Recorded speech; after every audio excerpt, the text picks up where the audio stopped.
funny money. Several Fargo businesses were surprised to learn that they were hit with fake $100 bills. They looked and felt real and even passed a fake money detector employees use. Valley News Team's Joshua Peguero spoke to the shops after they contacted our whistleblower hotline. Peyton Lang was ringing people up at Black Coffee and Waffle Bar when a man paid for a drink with a $100 bill. He was really nice to me, yeah. Like, I wouldn't suspect anything, really. It was all an act, she says, adding that she was caught off guard. The bill was bogus. She marked it with the pen, and it still stayed yellow, which means like that it's real. So if it was fake, it'd turn like a blue or a black.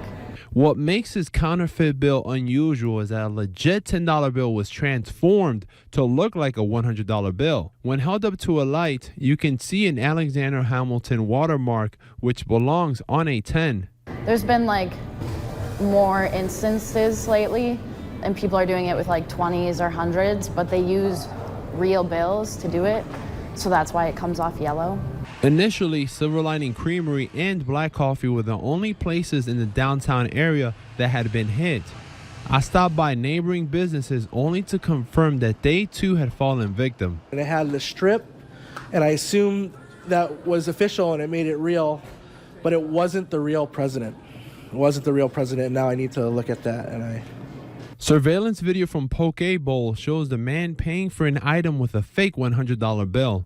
Edra says an employee at first did find the bill suspicious, but he okayed it. He came up to me and then he asked me, he goes, can you verify that the yellow mark is working? And I said, it didn't turn black. All three businesses gave me the same description for the person who passed along the counterfeit $100 bill. One of the businesses did tell me, though, this isn't the first time someone has tried to pass funny money. The only thing is that they didn't catch it this time. Silver Lining Creamery says it's considering not taking large bills anymore after this latest incident. In Fargo, Joshua Peguero, Valley News Live. Besides the three downtown Fargo businesses, Fargo police say Buffalo Wild Wings across from the Fargo Dome was also hit with a fake $100 bill by the same person. If you need help uncovering fraud or corruption in your community, here's some advice. Call a whistleblower hotline. We'll do our best to get to the bottom of it. Call 701-237-6576 and leave your tip. A member of our investigative team will get on the case and go to work to expose the truth. We certainly don't need the rain we've been getting all day, but I guess it's better than snow. I think that's the glass is half full approach to our soggy situation. Maybe Hutch Johnson has a no-wait weather planner that includes the word dryer. Hutch? Yes, love your positive attitude there, Mike, as we take a look at temperatures across the valley. The Devil's Lake Basin through the James and Cheyenne River valleys remaining in the 30s where we have deep snow to melt. Elsewhere, we're not much warmer in the low 40s. The rain exiting out towards Duluth and Minneapolis. For us, we have a lot of cloud cover that will continue. Now, our winds that have been brisk throughout the day will continue to decrease as we head through the overnight, but I think we remain cloudy as we go through the overnight. We do have some light at the end of that tunnel, Mike. It looks like some drier weather is in store. I'll have details in your hour-by-hour forecast here in just a few moments. Drier sounds good, thanks. And make sure you have the Valley News Live Storm Team weather app so you can keep up with the weather anytime, anywhere. You'll get the latest forecasts and conditions so you can plan your day. Just search VNL Weather in the App Store and download it for free. Still no word on the cause of a two-vehicle crash in Hitterdal this afternoon. Troopers say the crash happened between a car and a semi at the intersection of Highway 32 and Front Street. The semi driver is believed to be okay, but the driver of the car was taken to a hospital with what's believed to be serious injuries. Have you seen this teenager? Police are looking for him. The runaway is 13-year-old Joshua Philip Newmare. He's 5 feet 7 inches tall, 140 pounds, brown hair and brown eyes. He's been missing since September 25th and believed to still be in the Fargo-Moorhead area. Anyone with information should contact 701-451-7660. Authorities want you to know about a high-risk sex offender that will soon call the Wadena County area home. 28-year-old Lumasikla Patterson will be released into the community on October 24th. Authorities say that he approached a random woman in public and forced her to another location where he raped her. Patterson will be living in the 150,000 block of 129th Avenue. Police in Bemidji are asking for your help identifying this person. Officers say that it's a person of interest in an ongoing investigation. And if you know who it is, send the department's Facebook page a private message or give them a call at 218-556-7048. Tell them you're talking about photo 410. You might notice extra patrols on North Dakota roads. A stepped-up underage drinking enforcement starts today. It's part of North Dakota law enforcement's Drive Sober or Get Pulled Over campaign. State agencies say there's an increase in back-to-school activities, so now is the time to remind those under 21 that drinking alcohol is illegal. And driving under the influence is not only illegal, but deadly and dangerous.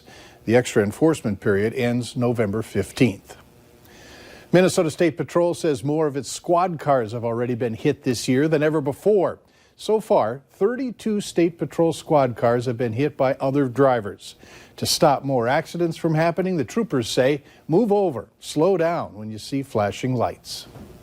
Friday's snowstorm forced the closure of some major roadways in the state, but not every driver apparently listened. Authorities handed out tickets to 8 drivers. The citations will cost those drivers who drove around the gates $250 each. A West Fargo mom reached out to our whistleblower hotline wondering why taxpayer-funded land wasn't open to the public. This after no trespassing signs were posted on the practice fields behind Liberty Middle School in West Fargo. But that's not the case. We're told that the signs are not meant for small groups of neighborhood kids looking for green space, adding that police will not be called on kids playing on those fields. Instead, the signs are to remind local coaches and organizers to get in touch before having any practices or games, because officials say that they haven't always known who is using their fields, and not everyone was asking permission in the first place, and their fields were left in bad shape. A college student is taking over a Grand Forks House seat. UND political science major Claire Corey will now fill the seat left open by Republican Jake Bloom. He resigned to take a job in Minnesota. The 21-year-old was chosen by party activists to fill out the remainder of Bloom's term, which ends next year. Corey says that she plans to run to keep the seat in next year's election. 3 newly confirmed cases of vaping-related illnesses in northeast North Dakota has the Department of Health worried about a potential cluster. The Department of Health says if you have a history of vaping or e-cigarette use, or you're experiencing symptoms like fatigue, dizziness, or difficulty breathing, you should give them a call or take their confidential online survey. So far, there have been 7 confirmed cases in North Dakota. Some of the patients have tried antibiotics but did not have a positive response. Today is the first day of open enrollment for Medicare's health or prescription drug plans, and North Dakota's insurance department is hosting events across our area to help people sign up. The events are open to Medicare beneficiaries of all ages, and trained counselors will be on hand to help attendees review, plan, or shop for their best coverage options. Now, tomorrow, those counselors will be in Fargo at the Country Inn and Suites from 8 in the morning until 6 p.m. On Thursday, they're going to be in Valley City, and on Friday, they're going to stop in Jamestown. The open enrollment period ends December 7th.